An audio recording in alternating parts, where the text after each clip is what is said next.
E aí, gente, aqui é a Ana Júlia Colares e a gente veio para mais um videocast do Mala Dourada, dessa vez para comentar sobre o Diabo Veste Prada 2. Estão aqui comigo minha grandíssima amiga Ana Beatriz Brasileiro, nossa baiana. Hello! Animadíssima para falar dessa sequência que eu não estava dando nada e me surpreendeu positivamente, tá? E também está aqui com a gente a diva magnânima Júlia Castro. Oi, gente, tudo bom? Como é que vocês estão? Bom, já vou pegar aqui o gancho do que a Baiana falou e eu queria saber como que estava para vocês as expectativas para esse filme. Vou começar falando que sinto que o filme demorou para começar a ser tão falado, né? Eu sinto que saíram aquelas primeiras fotos das gravações, o pessoal começou a falar sobre, mas para mim chegou um pouco de surpresa até, sabe? Quando chegou realmente o momento que o filme ia estrear, eu fiquei assim, gente, já é agora? A impressão que eu tenho é que, tipo, ano passado estavam saindo essas fotos do set, porque a gente viu eles gravando, né? Eles gravaram em várias locações lá de Nova York, então sempre saíram várias fotos, mas do nada depois já começou para sair o filme, e eu acho que também eles quiseram muito casar com a data dos 20 anos do lançamento do primeiro, né? Então eu imagino que eles tenham corrido aí na pós-produção justamente para que ele saísse. Mas era uma sequência que Hollywood já queria fazer há muito tempo e eu não botava fé que ia acontecer e acabou acontecendo e me surpreendeu.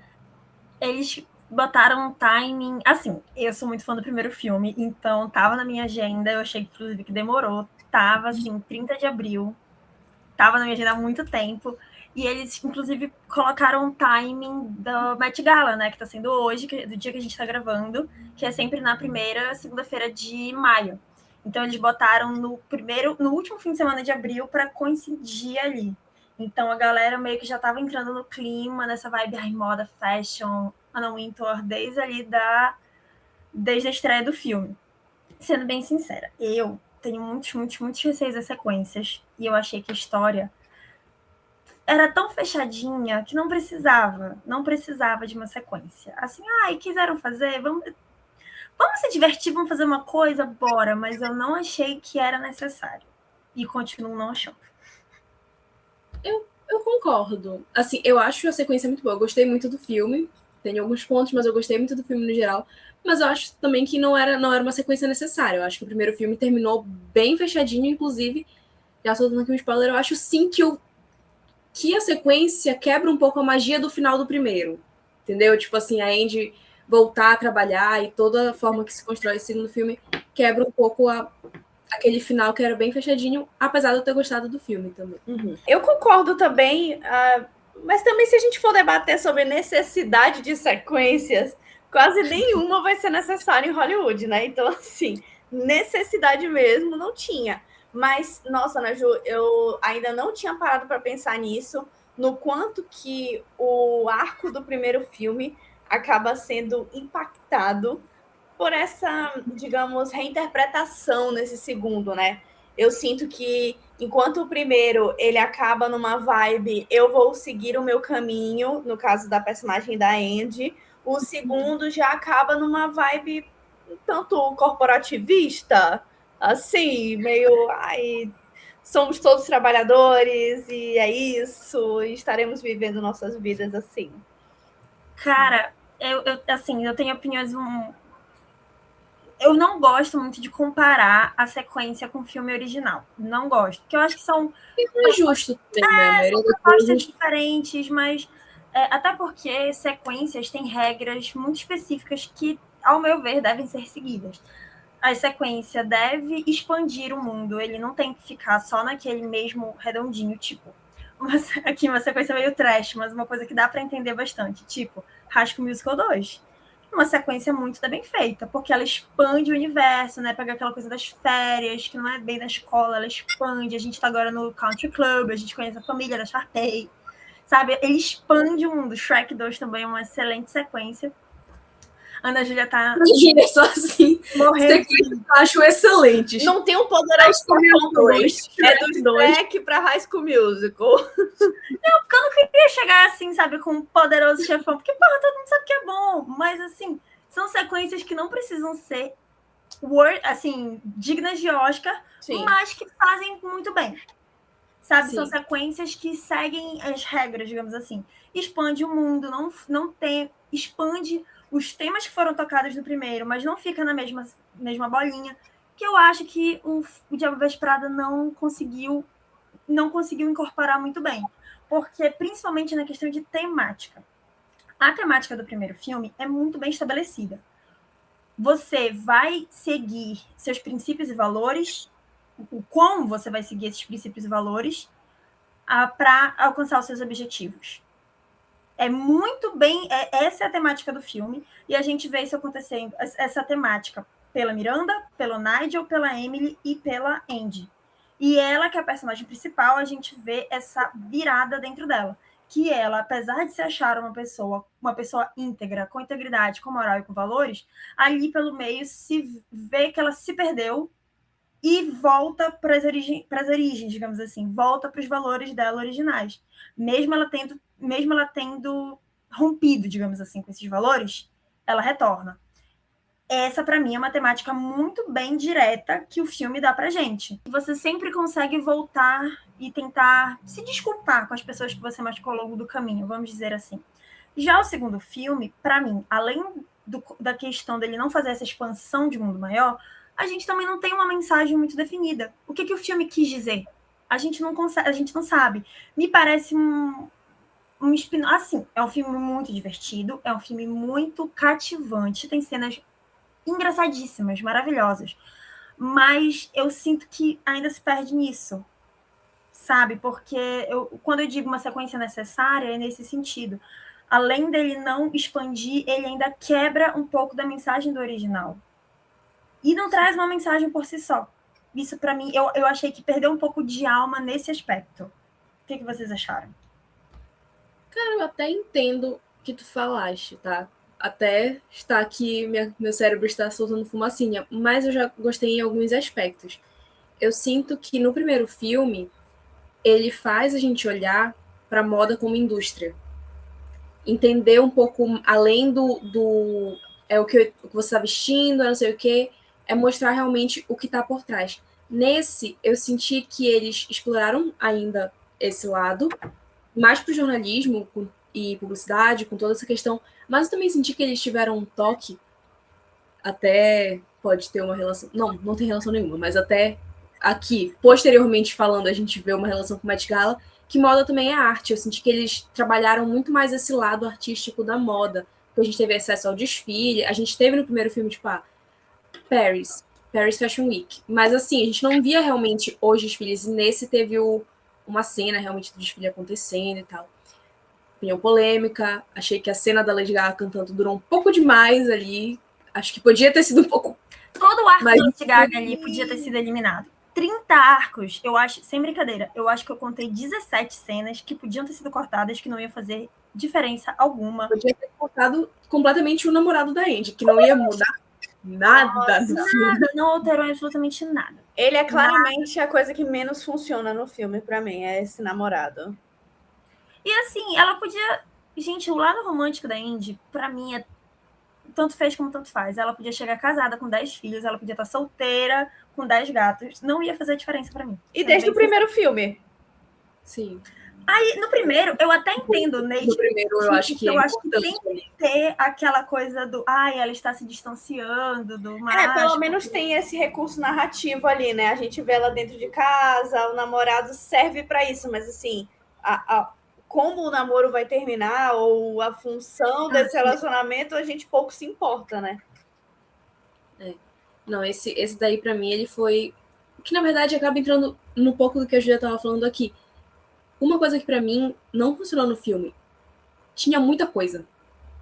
Sim. Muito personagem novo que não foi explorado, enquanto no primeiro filme eu sinto que todos os personagens, eles tinham funções muito claras ali. Até o namorado, até os amigos. Pode não ser que eles tivessem um storyline todo deles, mas assim, eles serviam a uma função. E dessa vez, a gente tinha os personagens clássicos, né, os 4 principais ali, voltou a amiga dela, entraram os outros, mas que assim, precisava... Os amigos jornalistas subutilizados total, né?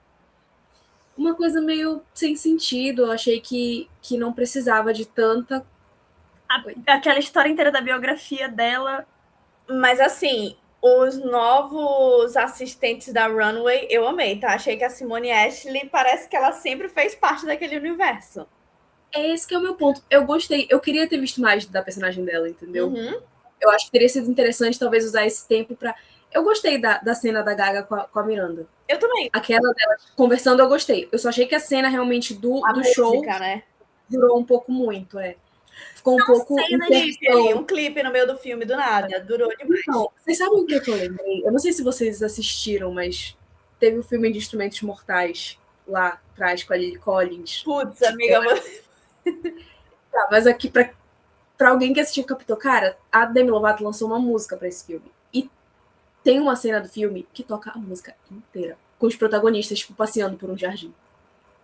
Menina. Tipo assim, eu amava a Demi Lovato. Eu amava os Instrumentos Mortais, eu amava os atores que faziam a Clary e o Jace, mas chega um momento que você olha e fica assim, gente, não precisa. Já deu. Eu amo a música, eu já entendi, sabe? Inclusive, eu queria puxar também sobre a música. A gente tá só puxando aqui os pontos, mas enfim, é muita coisa para falar.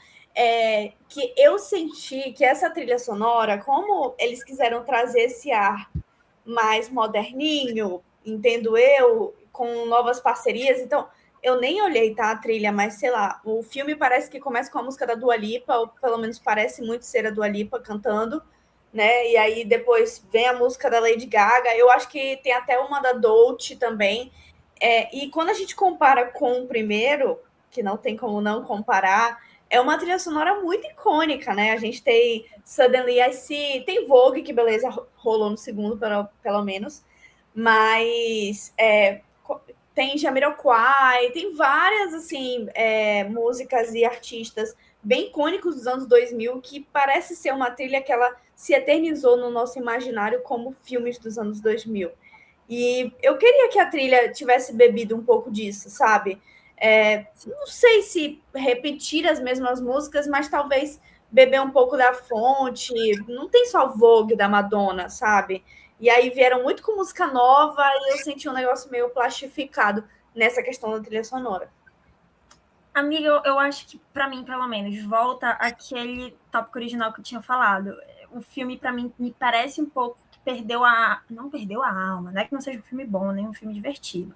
Adorei também a cena da Lady Gaga. Mas, como tem muita coisa acontecendo, não tem uma mensagem limpa e direta, eu sinto que isso influencia em outras áreas, principalmente em trilha sonora.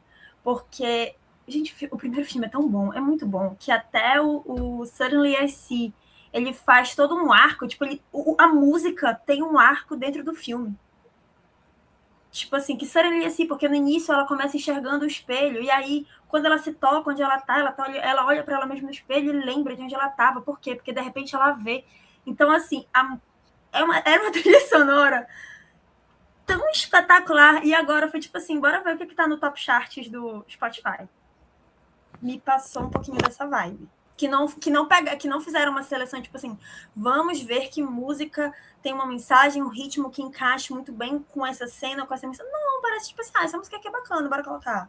Ou vamos chamar os artistas do momento para contribuir para a trilha.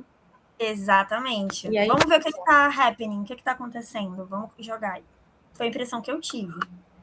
Eu acho que no geral, assim, eu sinto que nós três, a gente tá, tipo assim, gostamos muito do filme, mas tem essas ressalvas, porque realmente, tipo... Mas vamos falar do que a gente gostou também, tá? A gente ainda vai chegar lá.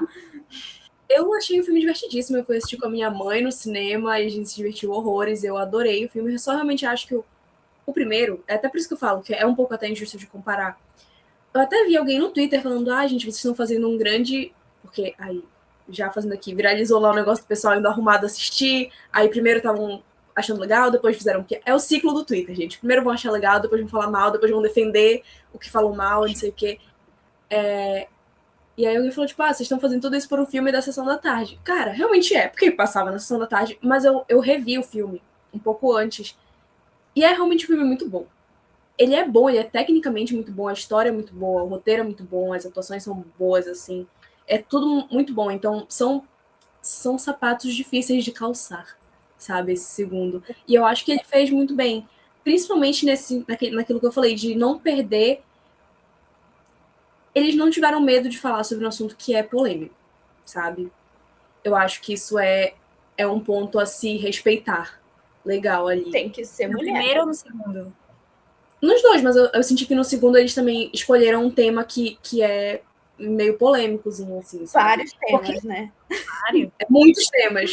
Mas eu também realmente gostei muitos disso, temas. dessa coragem que o segundo filme teve. Em abordar o lado feio, sabe, da indústria e de tudo que está acontecendo e que aconteceu nos últimos 20 anos, né?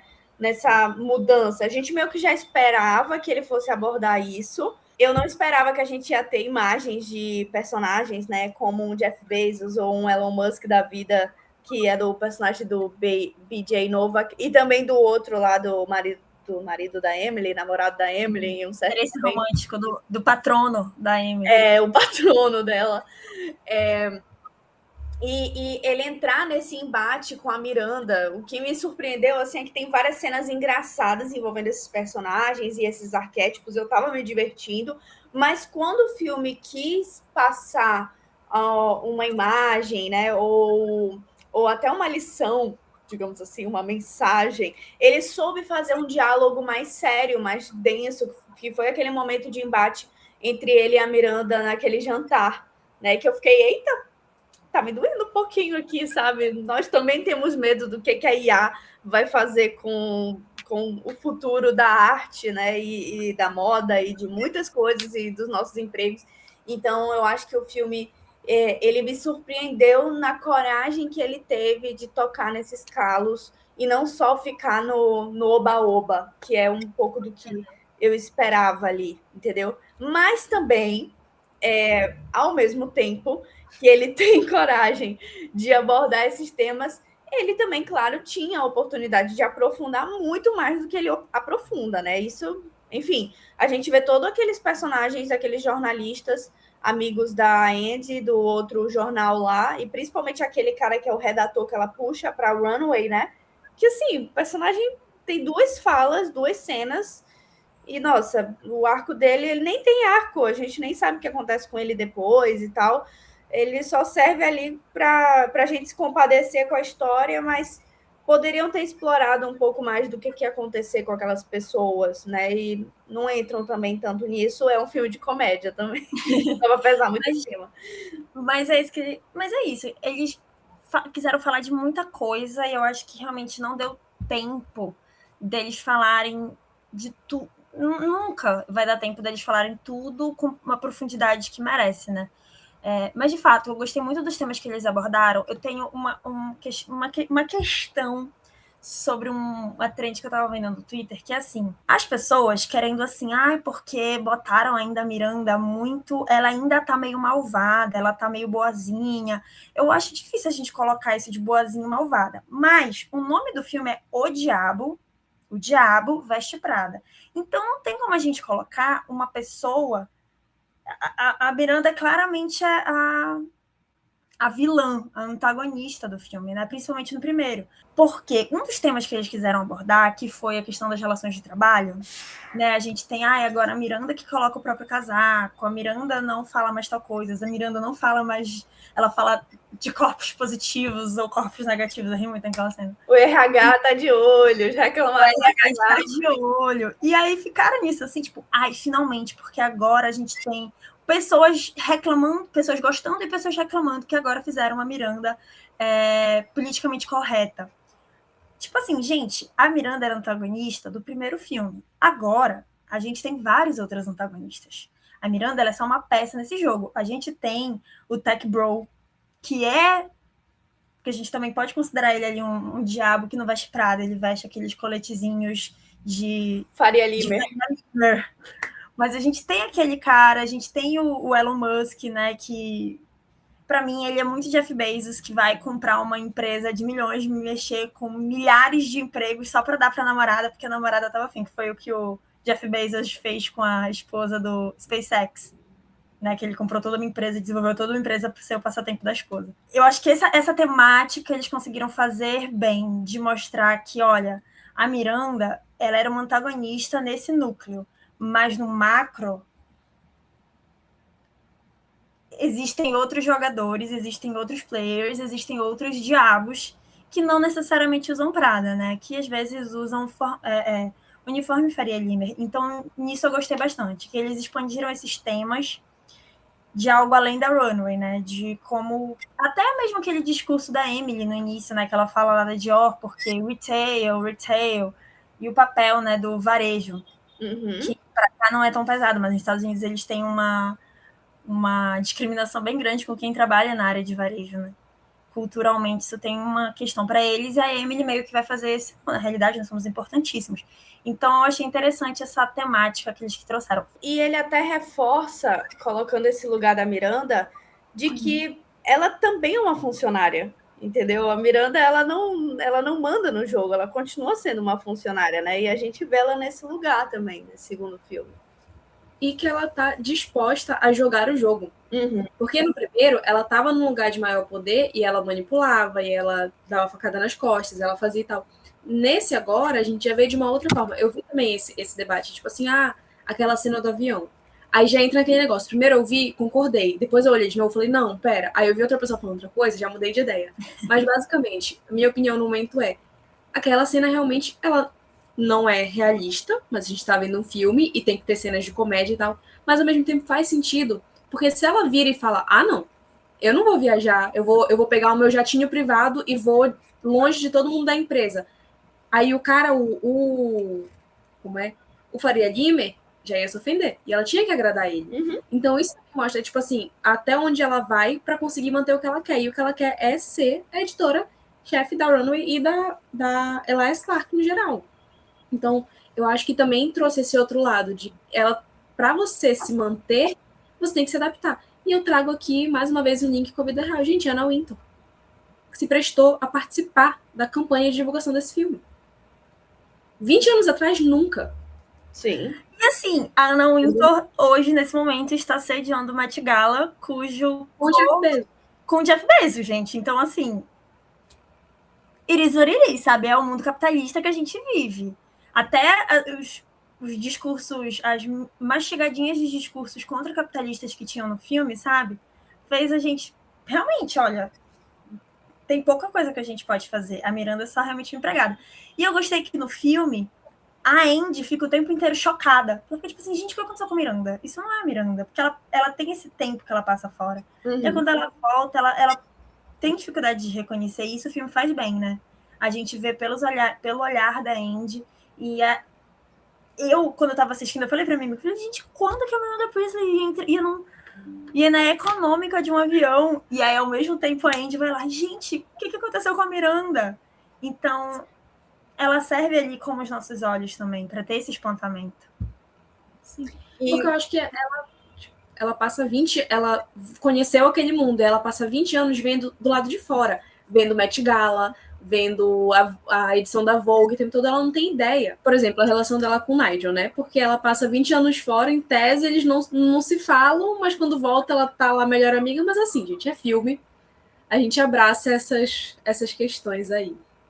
Sim.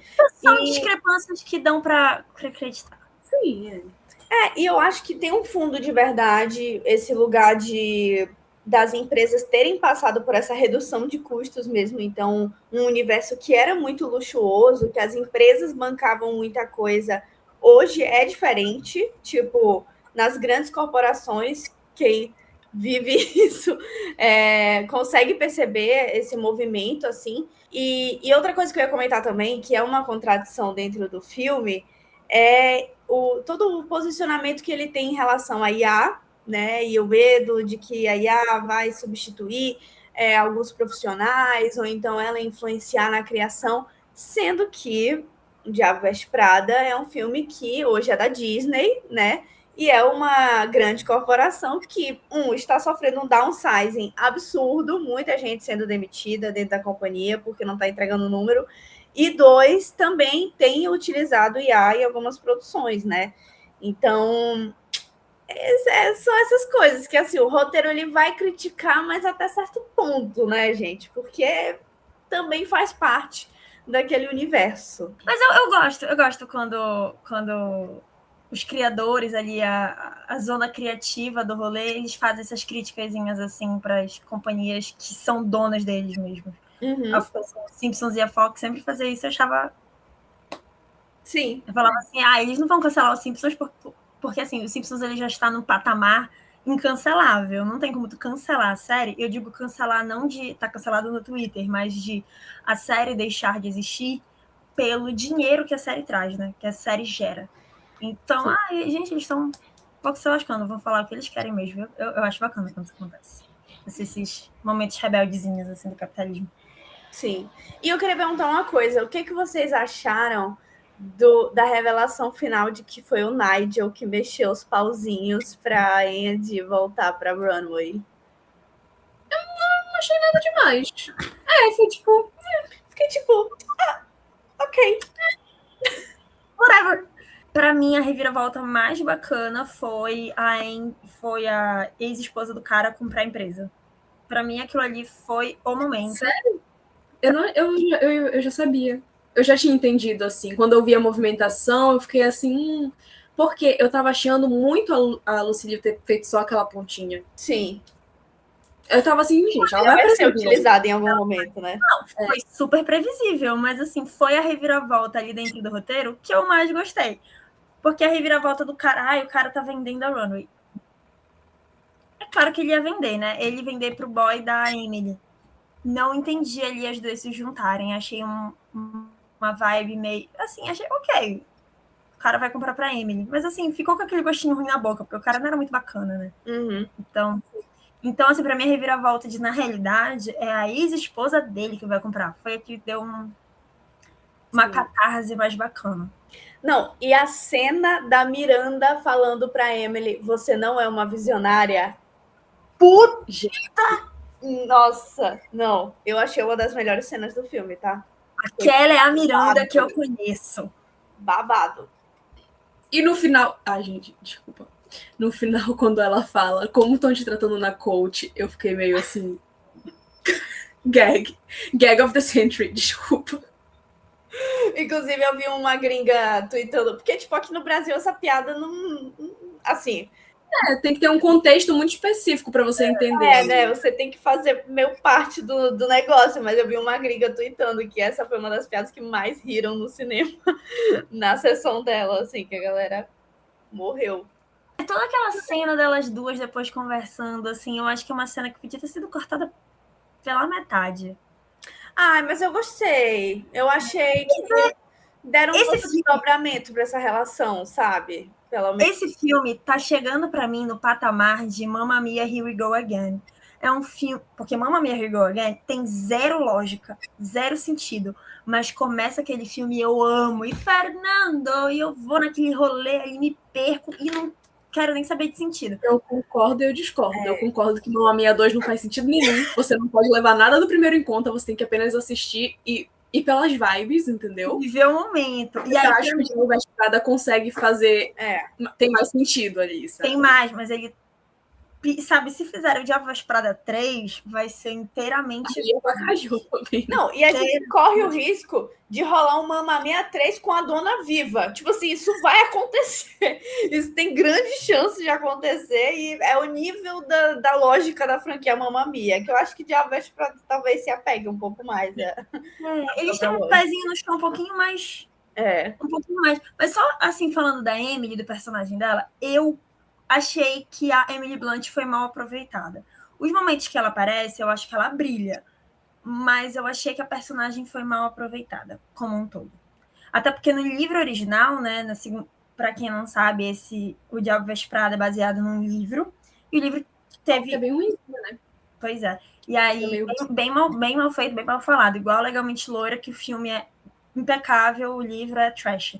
Mas a sequência do Diabo Veste Prada, inclusive, a Andy e a Emily trabalham juntas.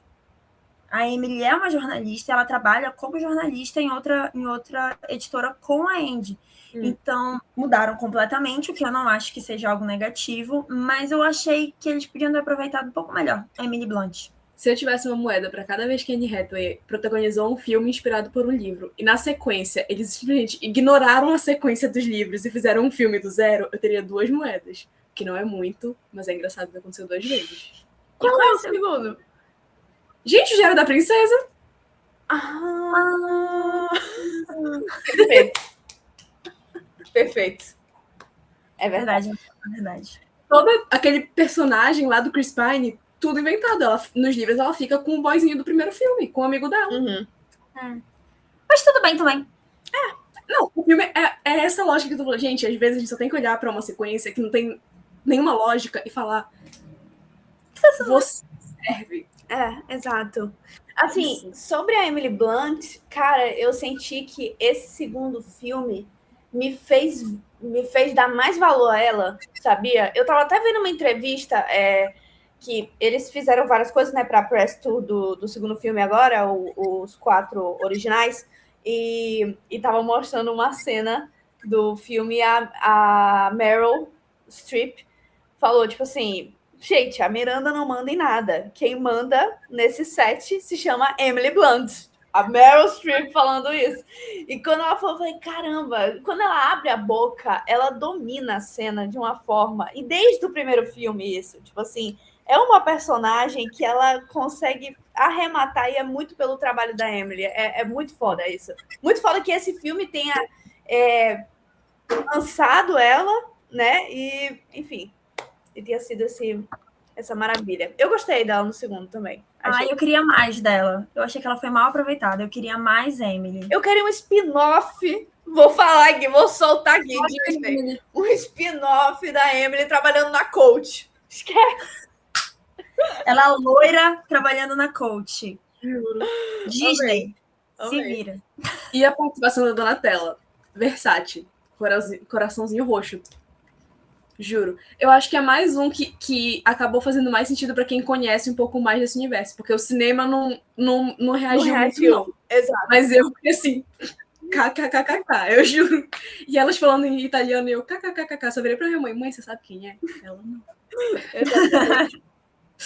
Cara, enfim. A minha mãe conhece... Olha o loop. A minha mãe era muito fã da princesa Diana, né? Da princesa Di. A minha mãe sabe quem era a Donatella, porque a Donatella, a princesa Diana estava no velório do Gianni Versace. E aí ela, não é irmã do Versace? Só que, tipo assim, a Donatella... Não, ela é irmã do Gianni Irmã do Versace. Irmã do amigo da princesa Diana. Isso aí. Tipo assim, o que ela tá fazendo na vida? Ei, achou uma carreira pra ela? A minha mãe assistindo foi tipo assim. Mas assim, pela menção a Dior, participação da Donatella Versace, menção a Coach, tadinha da Coach. Isso foi só a pobre da Coach, senhor. Enfim, a gente vê que as marcas toparam tudo para esse filme. Eu acho que todo mundo queria. No final, eu já comecei a prestar atenção nas publicidades, nas sacolas que estavam sendo seguradas. Tem um out of home da DKNY. Sim. Eu não sei que eu olhei e falei assim, quantos milhões eles pagaram só para aparecer num telão aqui do lado? Minha filha, o tanto de iPhone nesse filme. A mesa, na cena que saiu a demissão em massa, só os iPhones assim, acendendo. Também vi muito. Gente, e aquela Diet Coke prata? A Andy toma aquilo... do filme, né? A Andy toma aquilo ao longo do filme inteiro. Eu contei 7 aparições do Diet Coke. Eu pensei exatamente isso. Eu falei, será que a Coca-Cola tá patrocinando isso? Será? Rapaz. Sabe o que eu sinto falta? Desculpa. O que eu fiquei me perguntando, e a Prada? Porque a Prada tá no nome do filme e eu não vejo a aparição da marca durante, né? É verdade. Verdade, eu não lembro. Acho que nem no primeiro filme eles aparecem. Pois é. Louco isso. Acho que já é o suficiente. Tá? Verdade, no primeiro menciona... Eu, de cabeça aqui, lembrando só rapidamente, eles mencionam Hermès. Dolce & Gabbana. Que horas? Ela fala, como você soletra Gabbana? Ah, é verdade. Essa cena é muito boa, inclusive. Muito boa. Banana Republic. Chanel. Mas... Voltando aqui, todas essas marcas, eu queria saber um tópico não fútil, como a gente já aprendeu no primeiro filme. Figurino. O que vocês acharam? Polêmico, desde que saíram as primeiras fotos ali. Eu tenho alguns comentários a fazer. Todo mundo assim, absolute figurino. Gente, eu não sei se vocês perceberam, assim, o figurino nada diferente do que eu esperava. Eu achei que o figurino da Emily foi um pouquinho fora da casinha, mas ok. Não, tipo assim, gente, é um filme de moda, então vai ser uma coisa mais experimental em alguns pontos. O figurino da Andy lá em Lago Como, com um macacão de paetê e uma jaqueta de couro, eu vou ter que questionar. Aquele ali é extremamente questionável ao meu ver. Mas uma coisa que eu fiquei assim, eu fiquei de boca aberta quando eu vi, foi a última cena do filme que ela tá usando o suéter cerulhão, azul cerulhão. Sim. Aquilo ali para mim foi assim o auge da meta da autorreferência. Falei assim, caralho, ela tá usando o suéter azul cerulhão, que se você não sabe, 20, sabe, aquela cena mais icônica do filme, sabe? E aí é o mesmo suéter. E aí eu fui pesquisar, é o mesmo suéter, só que eles cortaram a manga. Então ficou uma espécie de coletezinho. Que tudo! Gente, aquilo ali pra mim merecia um Oscar só para aquela cena. Eu gostei muito, eu percebi quando ela entrou e eu achei muito legal porque não fez um estardalhaço sobre, né? Colocaram ali. Exato. É isso. Essas mostra referências eu gosto. Eu gosto, desculpa te cortar, né, Ju, mas essas referências eu gosto. Tem uma cena dela comendo um onion bagel, que é aquele bagel de cebola, igual do primeiro filme. Ninguém fala nada, ela só... Sim. Só pra gente reparar, sabe? Continue. Eu acho que até tem um meta ali no sentido de o que mudou, voltando lá pro início do episódio aqui. O que mudou nela a partir do primeiro filme? Ela não é a mesma depois que ela sai daquela experiência. Ela volta, mas ela aprendeu sobre moda, ela aprendeu sobre a indústria, ela aprendeu sobre várias coisas. Quando tem, por exemplo, ela falando sobre garimpar peças de luxo e de qualidade em brechó, e no final ela volta com, pode ser que seja ou não, mas para mim faz sentido até mesmo ser o mesmo suéter, eu acho muito interessante essa questão do assim, ela ainda é quem ela não mudou completamente, ela tem os valores dela e ela aprendeu a usar isso junto, mas tudo que ela aprendeu também é muito válido, né? E ter um respeito pela... Eu gosto dessa parte também, sabe? No final das contas, a personagem saiu da revista, mas ela mantém o respeito pela indústria da moda, que é uma indústria muito foda. Eu acho legal. Agora, um detalhe. Gag of the Century. Tem uma cena lá que fica, não, essa roupa você não pode usar porque você vai chamar muita atenção, porque não condiz, não sei o que, não sei o que mais. Vocês entenderam quando ela apareceu com aquele vestido que era aquele vestido? Não. Alguém me explica, porque eu falei... Não é feio. Eu não acho, tem gente que falou que era horrível, não acho feio. Eu gostei. Eu só não acho que teve esse impacto que eles quiseram causar. Eu só senti que era uma referência que eu não tinha. Falei, deve ser alguma peça aí que eu não tô ligada. Exatamente, eu fiquei na mesma vibe. Na realidade, para mim, todo o arco do Hamptons podia ter sido apagado. Claro, a Miranda tem aquele momento que ela fala assim, eu esperava, eu sabia que você ia para lugares grandes e tal. Mas assim, foi para ter cameo, foi para aparecer gente famosa, sabe? E eu não peguei a referência. Se alguém tiver, gente, eu pesquisei, eu não achei a referência. Veio? Eu não acho referência. Eu vi tipo, uns 5 vídeos falando do fashion do filme e nenhum falava da macacão. Então, assim, pois é. Se alguém souber, por favor, coloque nos comentários. Sim. E o figurino que eu mais gostei, que me impactou, foi aquele macacão que ela usa, que ao invés de alça são 2 gravatas aqui. Gente, que foi feito pra ela. O filme é cheio de gravata, né? Tem também aquele outro da Simone Ashley que ela tá usando, que são mais 6 gravatas, assim, de lado, que é tipo um corset de gravata, sei lá. Eu gostei de como o filme brincou com isso, mas eu tenho... E, assim, eu não sou nenhuma especialista, tá? Isso é fonte, vozes da minha cabeça. Eu acho que aqui, das integrantes do Mala, eu devo ser com um menor conhecimento sobre esse lado de moda e figurinos. Mas o que eu sinto é que teve uma mudança, tá? Da figurinista do primeiro filme, não é a mesma do segundo. Que era a Pat Field, que inclusive é a figurinista de Sex and the City, original. Pois é, assim, um nome muito grande. Mas nesse segundo, eu sinto que o primeiro, ele cria looks, né? Ele entrega figurinos que são muito atemporais. E eu não senti Sim. isso sobre o segundo.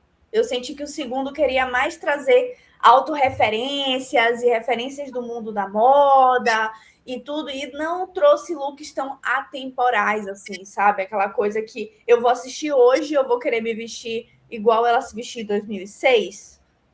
E até algumas peças um tanto...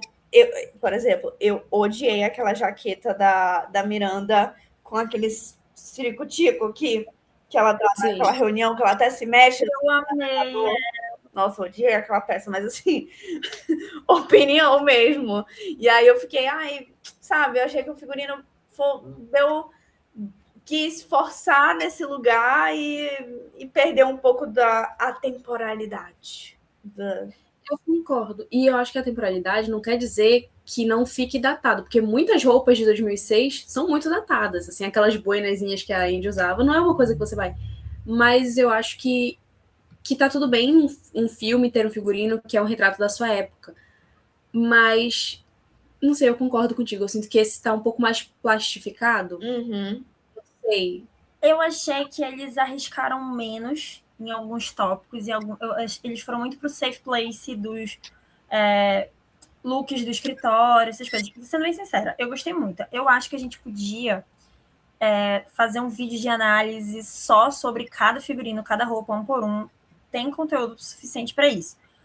Mas, assim, aqui a gente não é o objetivo desse vídeo, né? Mas eu, sendo bem sincera, eu gostei muito. Eu achei que, realmente, vai ficar datado e não sei se daqui 5 anos vão ser looks tão que pessoas usariam no dia a dia, digamos assim, sabe? Usáveis. Não sei, não sei. Não, os looks originais também não eram muitos, alguns eram meio fora da casinha. Mas eu entendi o que tu quiseste dizer. Né? Eu não entendi, eu concordo, assim, ao meu ver, assim, pensando de memória, eu acho que tem mais looks usáveis do que o primeiro. Mas realmente ele cai naquela redundância de o que tá na moda agora, o que é trend agora.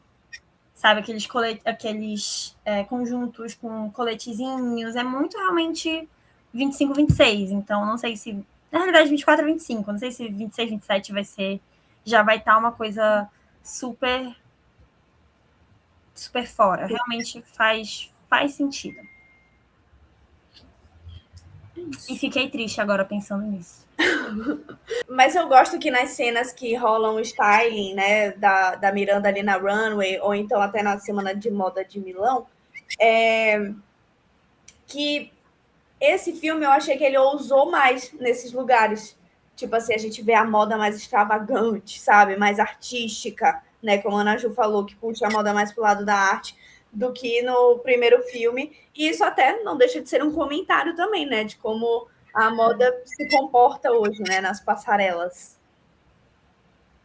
Eu acho que isso acontece até por questão de orçamento, né? O primeiro não teve orçamento, tipo, não foram R$10 em uma água.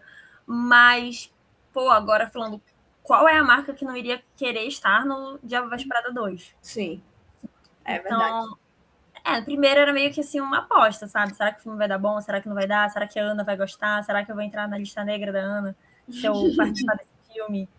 Tem isso, né? Então, realmente, o lado artístico, gente, aquele jantar deles com a Santa Ceia, que Sim. coisa impecável. Foi. E é bem bilionário mesmo, né? Tá com água e vinho e coisas assim ao redor da Santa Ceia. Foi babado ali, viu? Achei babadeiro. Gente, e o Nigel? Vocês acharam ele meio esquecidos no churrasco? Eu fiquei assim, gente, o homem esperou 20 anos para poder fazer um discurso sozinho. Eu achei que, sei lá, que a catarse dele, que ali foi muito demorado. Sim, eu achei que o personagem dos 4 é o que mais ficou no mesmo lugar. Sim, isso é fato. Eu senti que o roteiro não sabia o que fazer com o Nigel. E acabou mantendo ele nas mesmas funções do primeiro. De ser aquele guia para Andy, de ser o cara que explica. E a gente a gente vê no primeiro que ele tem dores do cargo que ele ocupa. Ele não queria, 20 anos atrás, estar nesse cargo. E ele termina no mesmo cargo, querendo ou não. Então, eu não entendia no primeiro que o problema dele era não ser reconhecido. Ele até fala, tipo assim, eu vou poder vir visitar Paris e conhecer Paris, ao invés de só estar o tempo inteiro. Então, isso não mudou, né?